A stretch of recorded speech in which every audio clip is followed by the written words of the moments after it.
Magandang buhay mga kabebe, ako nga pala yung duck girl ng Bukidnon at magpapastol po tayo ng mga alagang itik natin po na nangingitlog.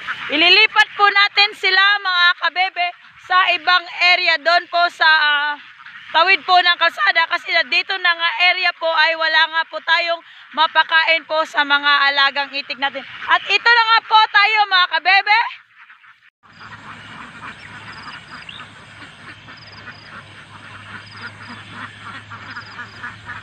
Ha! Ha! Hoo! Hoo!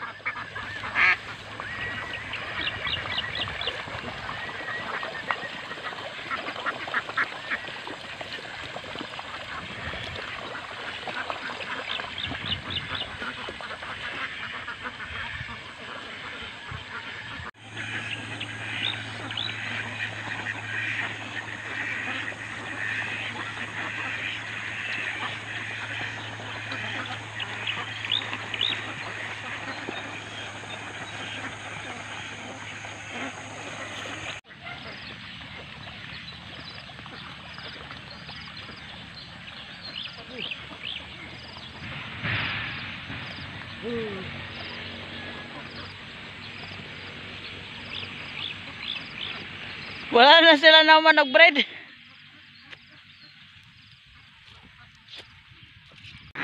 Okay na na, G.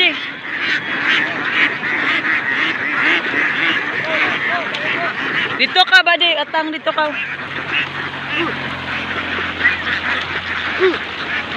Woo! Woo!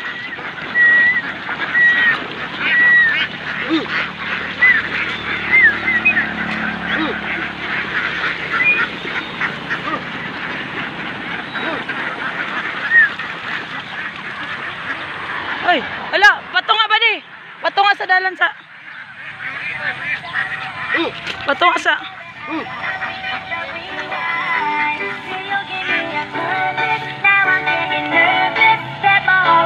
At yun nga po mga kabebe, yung mga alagang itik po natin kung saan po ilalagay po natin sa area ay kailangan po natin sila itawid dito po sa may highway. Maganda po ngayon mga kabebe kasi nga po ay morning pa, wala alas 5 pa po, wala pa po masyadong maraming sasakyan na dumadaan. Kasi nga po mga kabebe, dito na area po talaga ay marami po talagang pagkain. Kasi doon sa area na pinaglagyan po natin kahapon ay wala na pong makain at yung mga itik natin kailangan po natin i-recover kasi nga po ay nung mga nakarang araw, ika-4 na araw na po ngayon ay nalason po yung mga alagang itik po natin mga kabebe. Kaya hinanapan po natin ng paraan kung saan ay maraming kuhol. Yun nga, dito na area po ay swak po yun sa pangailangan po natin ng mga alagang duckling, yung mga nangingitlog po nating itik kasi ngayon nga pala madali lang po tayo makarecover yung mga alagang itik po natin.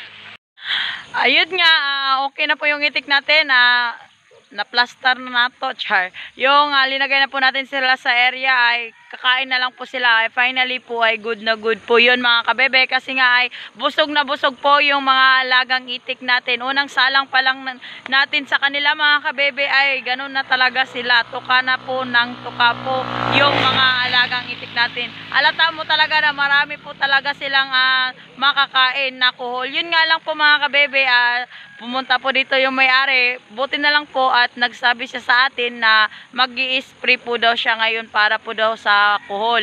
Kasi nga dito po na area mga kabebe, ang dami po talagang kuhol. Goods po yun mga kabebe kasi nga ay winarningan nila tayo. Pero sinabak pa din po natin sa area yung isprayhan kasi nga hindi pa naman po doon pa nila inuna doon sa may likod. Kaya hanggat wala pa yung nag-i-spray ay linagyan muna natin po ng mga alagang itik natin po na nangingitlog. At yun nga mga kabebe, mamaya po talaga yung pag-uusapan po talaga natin ay magre-reveal po tayo kung ilan nga po ba yung income natin sa 3 araw Ngayon lang po mga kabebe, ito po yung mga ganapan kasi nga ipapastol po natin yung mga alagang itik natin kung saan ay hinanapan po natin sila ng area kung saan ay may makakain sila para madali po sila makarecover kasi nga ay ika-4 na po na araw ngayon mga kabebe simula po nang nalason sila at yun nga naproblemahan po talaga tayo at malaking problema yun sa nangingitlog nating mga itik dahil nga po ay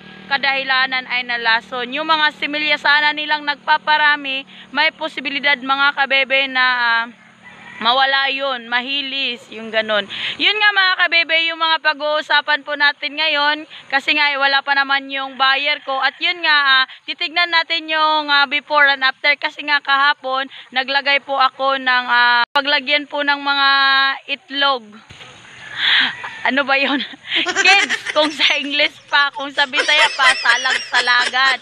Nilagyan po natin ng ganito mga kabebe. Alam niyo ba yung purpose? Hindi lang po ito chin-ching, burinching, kundi ay sinadya po natin ito para po ay yung mga itlog po ng mga alagang itik po natin ay hindi lang po nakakalat kung saan-saan.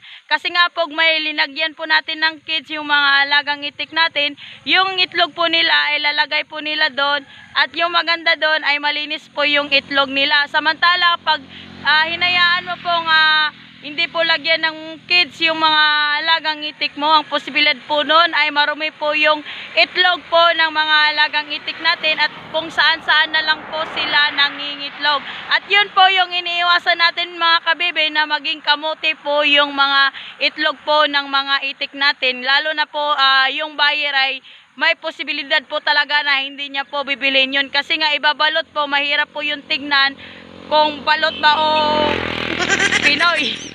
Yun yung pagkakaalam ko. At yun nga, i-reveal po natin kung ilan din po yung mga itlog din po na likom natin sa 3 days po natin mga kabebe simula po nung nalason po yung mga alagang itik natin. At yun nga, paulit-ulit, magre-reveal na po tayo sa mga itlog po, yung mga itik po natin na nangingitlog. Ito po yung before and after. Tinignan ko talaga mga kabebe kasi nga po kahapon ay doon sa area na pinaglagyan ko din po ay marami din pong kulat. Yun nga, nakikita ko nga itong mga alagang itik natin na nagbre-breeding na naman po, nagpaparami na naman po ng similya at nakabawi-bawi na din po sila sa araw na nalason po yung mga alagang itik po natin mga kabebe. At ito nga mga kabebe, titignan po natin, sisilipin yung bahay nga ng itik po natin yung mga nangitlog. At dito pa nga ako sa area kung saan nga yung mga alagang itik natin na nangingitlog ay plastar sa nato. Ngayon po ay pupuntahan ko din po yung mga itik ko din po na mga duckling at para naman po ay makaraos din. At yun mga kabebe, sisilipin nga natin. Uuwi muna ako kasi andito nga ako sa highway. Hinihingal po tayo mga kabebe kasi nga ay pagkatapos dun po sa mga nangingitlog ko pong itik ay pumunta din po ako sa mga duckling ko po kasi nga ay tatanggal namin yung mga net kasi nga ay ililipat namin yung mga alagang duckling natin kung saan nilagay yung mga itik po natin nga nangingitlog ay sila din yung ipinalit ko po kasi nga ay yung mga nangingitlog po nating mga itik, pag ganitong marami pong kohol, ay hindi po nila masyadong nakakain yung palay. Kaya po, doon po natin linagay sa area na yon yung mga alagang itik po natin na duckling. Yun nga, gumagamit po ako ng net range para naman free range po talaga yung mga alaga. At yun nga, kasi nga, tapos na po tayo sa mga duckling natin. Kasi nga, marites ka, makikinig ka kasi income reveal po tayo ngayong araw mga kabebe. Sa mga nagtatanong po dyan kung kaya ba maabot ng ganitong halaga, hindi ko po alam, Char. Kasi marites ka, makikinig ka at manonood ka po sa video natin. Titignan po natin yung before and after. Kasi nga kahapon ay gumawa nga tayo ng cage nila para naman po ay yung itlog nga po nila ay hindi po makalat. Yun nga ay titignan natin kasi pag hindi po natin linagyan ng yung salagan ba, yung kids nila, bali ng mga alagang itik natin na ng itlog, ang kwan yun ay nakakalat lang po yung mga itlog po nila at marumi po kasi nga ay dadaanan lang nila at iwas na din po damage or crack po sa mga itlog po. At yan nga, titignan po natin kung ilang itlog nga po ba ang meron tayo ngayon. Tas ilan po ba yung ma-income natin ngayon na 3 days po na naipon po natin yung mga itlog po ng mga itik natin. Hindi man po lahat nangingitlog, at least po ay magre-reveal pa din po tayo. At yun nga mga kabibe, sisilipin nga po natin kung ilan nga ba yung itlog ngayong araw na to. At ito nga po mga kabebe, pagbungad na pagbungad lang po ay nakakalat pa din po yung mga itlog po natin. Katulad po nito mga kabebe, ito po para na po siyang kamote. Ito po yung ibig ko pong sabihin. Kasi dito marumi na area kasi nga ay hindi ko po siya linagyan ng trapal dito na area. Para naman po sa susunod ay hindi po sila takot sa tao kung may maglakad-lakad at masarap pa din po yung pagpapahinga nila at hindi po sila stress. Isa din po itong diskarte mga kabebe para naman po yung mga alagang itik natin pag may dumaan ay hindi po sila basta-basta natatakot. Hindi sila basta-basta na-stress. Ito po yung purpose. Kaya dito na part mga kabebe ay masasabi ko talaga yung mga itlog po natin ay naging ganyan no. Naging kamote na po kasi nga marumi kasi nga dito na part kasi ay dito po sila dumadaan mga kabebe. At ito nga mga kabebe, pagbungad nga po natin ay nakakita na po tayo ng mga itlog. Ito po yun puting ginto po mga kabebe. At ito nga mga kabebe, papasukin natin yung itlogan natin yung before and after po na sinasabi ko sa inyo. At ito nga po may mga itlog pa din po na nakakalat lang po kahit saan-saan. Hindi talaga natin yun maiiwasan. Pero yun nga ay marami din tayong itlog na naka-plaster po talaga mga kabibe na ayos po or linis na linis. Kasi nga katulad po nga ng sinasabi ko dati, yung mga alagang itik po natin na nangingitlog, may mga tagaligpit din po yan sila para maiayos yung mga itlog na nakakalat. Yung nakakalat po mga kabebe, yan po yung hindi po na habol po ng mga alagang itik natin na mangitlog, hindi po nalinis ng mga tagaligpit po nila. At ito nga mga kabebe, sisilipin nga natin yung before and after na linagay ko po kahapon, yung bakanting kids. Ngayon po ay wasak na wasak yung puso, char. Hindi po mga kabebe, makikita nga po natin kung ilang itlog nga ba sa 4 na araw po na nalason yung itik natin. Titignan po natin kung nakarecover ba or hindi yung mga alagang itik po natin. At ito nga mga kabebe, pagbungad mo pa lang, momo na, may makikita na po tayong mga puting ginto. Yan po mga kabebe.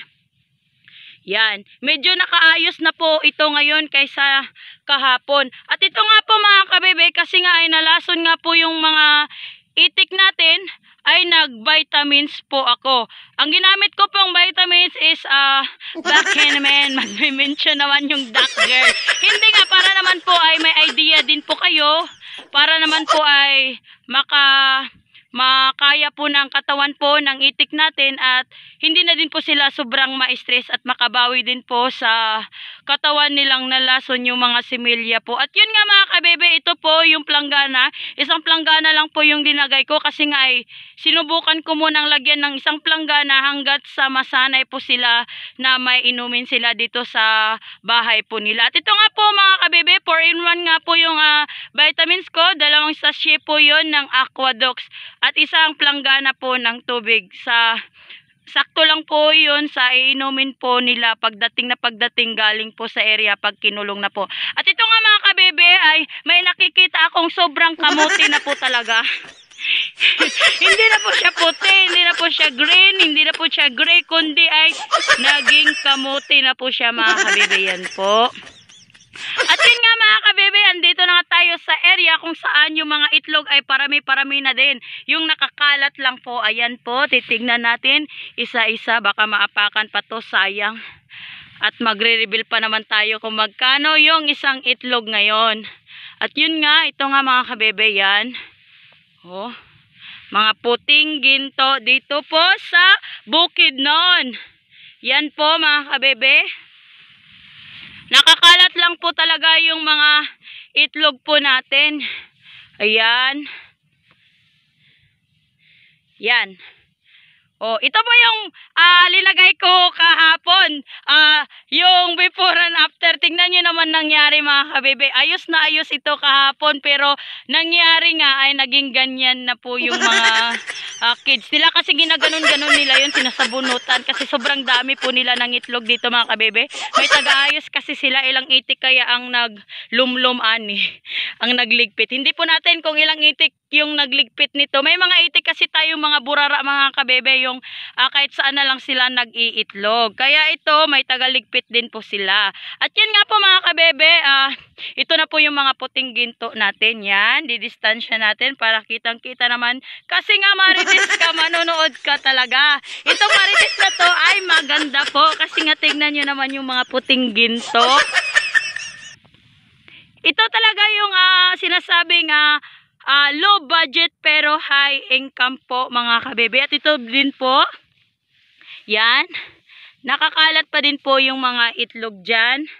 Ganyan, hanggang sa dulo ng walang hanggan. At titignan din po natin dito sa may area sa may dulo. Kasi dito sa may dulo ay nung mga nakarang araw ay maraming itlog talaga po dyan. Yan. Marami po talagang itlog na nakakalat pa din. Kasi nga, burara din tong mga itik na to. Kahit anong ayos, ay hindi pa din. Ganun pa din. Ay, meron pa pala dito. Natabunan yan. Pag tinabunan po nila mga kabebe, ang linis po ng itlog natin. Ito makinis talaga. Halatang halata talaga na may uwil-uwil siya kasi makintab. Tas halata mo talaga mga kabebe na itong mga itlog po natin ay sakto po ng kinain at sakto po yung protina na kinakain nila. Kasi nga, ang kapal-kapal nga po ng shell kahit pa basag ko to sa taong huwag ka lang maghugot. At yun nga, sa totoo lang mga kabebe, itong shell na to ay sobrang kapal po talaga. Makapal po talaga siya. Malata mong sakto yung kain, tas yung protina po na kinakain po ng mga alagang itik po natin. At yan po. At dito din po na side, meron din po, medyo marami-rami din po dito na area, yan. Oh, kalat na kalat po mga kabebe, yan. Ibibidyoan mo lang muna natin kasi mamaya-maya ay magluluto din po ako. Kasi mamaya sobrang init na po dito kasi nga trapal lang nga po itong barong-barong natin. Yan, mga itlog po na puting ginto. Inayos po talaga ng mga tagaligpit po nila yung mga itik natin. Kung alam ko lang po kung sino nag-aayos nito, bibigyan ko talaga ng corona. At yan nga, dito na part, may mga itlog pa din po. Ito, linagyan ko din po ito ng kids, kaso ay naging ganito na po siya mga kabebe. Yan. Huwag ka masyadong daan ng daan kahit saan kasi yung mga itlog po nila ay tinatago po talaga ng mga alagang itik po natin. Yan. At i-check na. Guys. Dito din po, tignan nyo yung kids ko. Yung before and after ay manipis na po siya mga kabebe. Linagyan ko na ng dahon ng saging para masaya. Pero tamad talaga yung iba. Doon sila sa gitna ng itlog. At yun nga, ang daming ang itlog dito. Ayan po mga kabebe. Mga puting ginto po. Sobrang dami Siguro dito mga kabebe, mga ilang tree ba yan? Mga 2 tree talaga dito na area. Yan. Sobrang ayos ko to kahapon. Tas ganito lang din yung nangyari. Pambihira. At yun nga mga kabebe, dito nga yung before and after natin. Yan yung mga puting ginto natin. Hindi ko muna siya pupulutin. Mamaya na po. Kasi nga ay magluluto muna tayo mga kabebe. Kasi nga busy yung duck girl nyo. Yan po.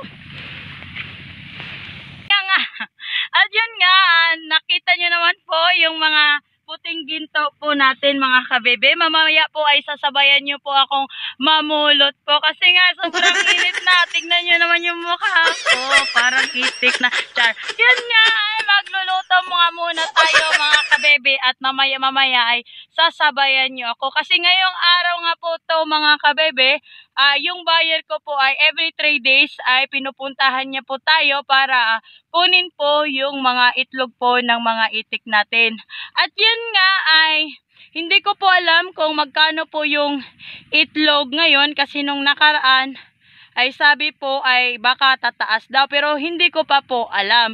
Kaya ngayon po yung 3 days po na income natin magre-reveal po tayo kung ilang kasi marinis ka, manonood ka talaga. At yun nga mga kabebe, mamaya pagkatapos po ng pagluluto ko ay sasabayan nyo nga ako sa pamumulot po ng puting ginto. Pagkatapos nun, mga tanghali-tanghali ay pupunta yung buyer natin dito at i-reveal nga natin kung magkano nga ba yung income natin sa 3 araw po. Na hindi po tayo naglalabas po ng pera or duck layer na pinapakain para lang mangitlog yung itik natin. Kasi nga dito sa area ay organic lang po yung kinakain po ng mga alagang itik natin. Kaya nga mga kabebe, maghintay-hintay ka at magluluto muna yung duck girl nyo.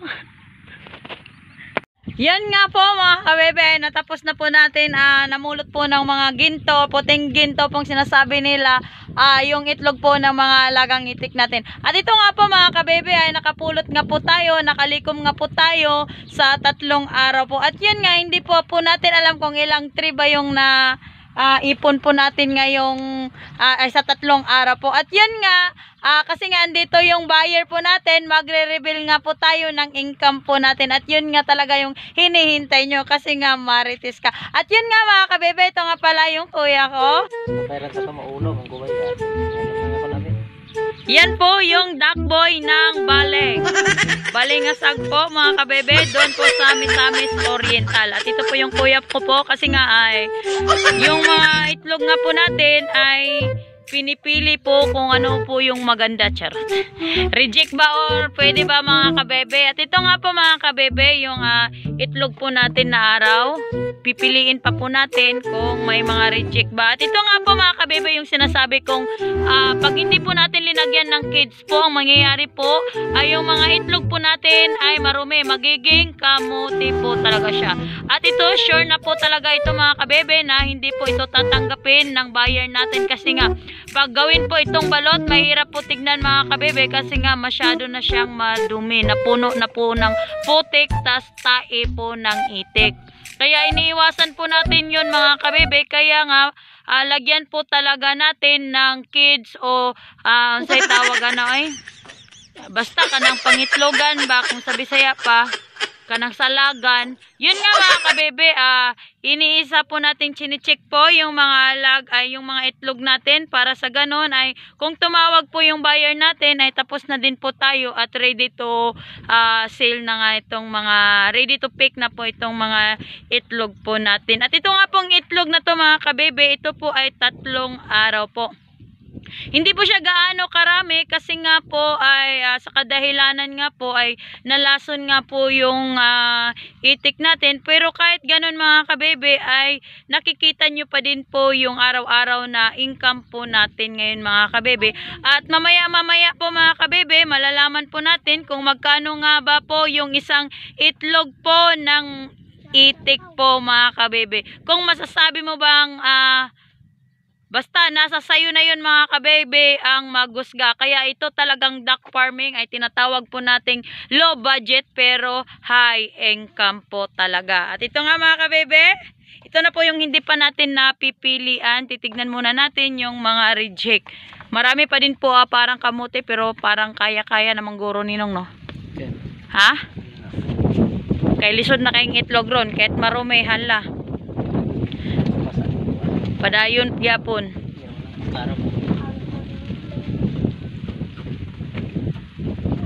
Yun nga po mga kabebe ay tapos na po natin sila napilian po. At yun nga sa 3 araw nga po mga kabebe, ito pong itlog natin mga kabebe ay hindi pa po lahat ng itik natin ay nangingitlog. Ito lang po yung mga pila kanika porsyento nung nagitlog sa tong itik nung. Sa mga 80 na. Nasa 80? 70 na. 80. Oh, nasa 80% po yung pagingitlog po ng mga itik po natin nga nangingitlog. Kasi nga po ay nung mga nakarang araw din po ay nalason nga po, yun po yung last na marites po natin, yung marites ng duck girl nyo. At ito nga po mga kabebe, ay bale sa 3 araw po mga kabebe, nakalikom po tayo ng 1,000 po na itlog po mga kabebe. Kunti lang naman po mga kabebe, kunting-kunti lang. At yun nga mga kabebe, mamaya ay tatawag na din po yung buyer natin at kukunin nga na nila itong mga itlog po natin. At yun nga yung hinihintay nyo kasi marites ka, magmamarites po tayo ng ganyan po mga kabebe. Kaya mamaya po mga kabebe, hintayin nyo po kasi nga magre-reveal nga po tayo ng income natin ng 3 araw. At yun nga mga kabebe ay andun na po yung buyer natin, naghihintay, kaya pupuntahan na po natin. At dito po yung kuya ko mga kabebe. Look doon my friend. Doon pa yung isa mga kabebe. Ito po yung mahirap mga kabebe pag andito ka po sa gitna ng kapalayaan. Kailangan mo talaga mag-effort ka talaga. Kunting ingat lang din po tayo mga kabebe kasi alam mo na ginto itong pinag-uusapan natin. At yun yung mga kabebe, ito nga po yung dadaanan natin. Palay-palay din pa din po, walang nabago kasi nga dito tayo sa open na area po. Pag nagdadak farming ka po kasi ay huwag kang pipili ng area. Dapat tignan mo talaga kung yung area ay sapat ba yun na paglagyan ng itik natin para dilipod gansi ba itong paglakad-lakad katulad dito ngayon. Yan sila.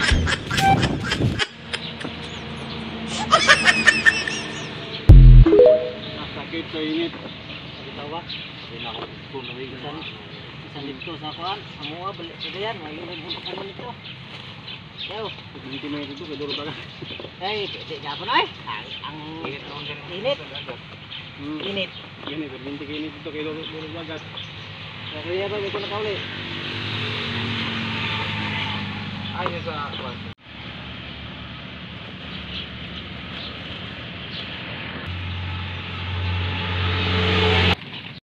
At yun nga mga kabebe ay nabenta na po natin yung mga itlog po ng mga itik natin. At yun nga ay may cash po tayong konti tas may papel.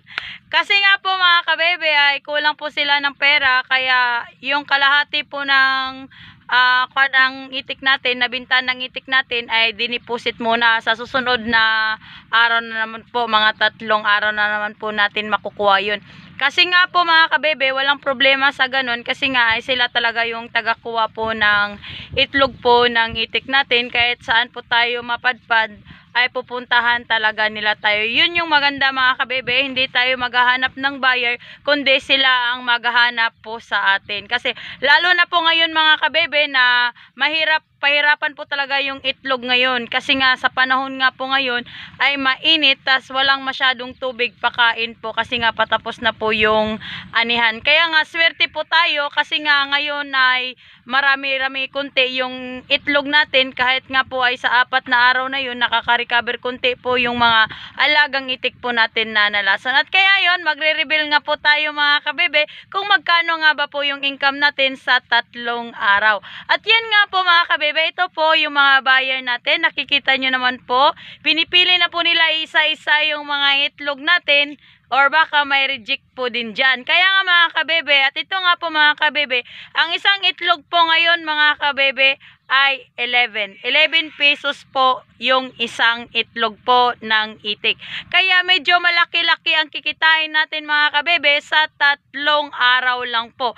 At yun yung maganda mga kabebe ay hindi po tayo nagpalabas po ng pera para sa papiding po sa mga alagang itik natin para mangitlog, kundi ay organic lang po lahat ng kinakain po ng mga alagang itik po natin. At ito nga po mga kabebe ay may yung income po natin ngayon kasi nga ay marites ka. At ito na nga mga kabebe, i-reveal na po natin. Charan! Andyan!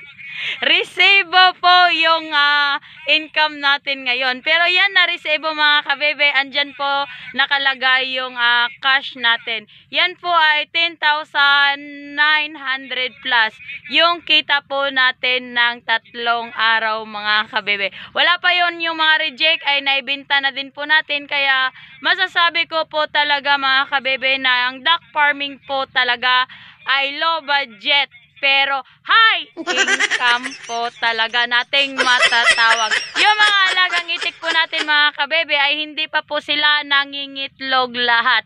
Pero may nakikita na tayong resulta po sa pag-aalaga po ng duck farming. Kaya depende na po yun sa'yo mga kabebe kung ayaw mo ba o gusto mo bang ranasin yung ganitong sitwasyon ay nasa sayo na po yun mga kabebe. Ang sa akin lang po talaga, ito po talagang duck farming ay low budget po talaga siya. Pero yung masasabi mo talagang income, ganyan. High income po. At yun nga mga kabebe, nakareveal na po tayo sa income natin ng 3 araw. Sana nga po ay mainggan nyo din po kayo. Thank you for watching!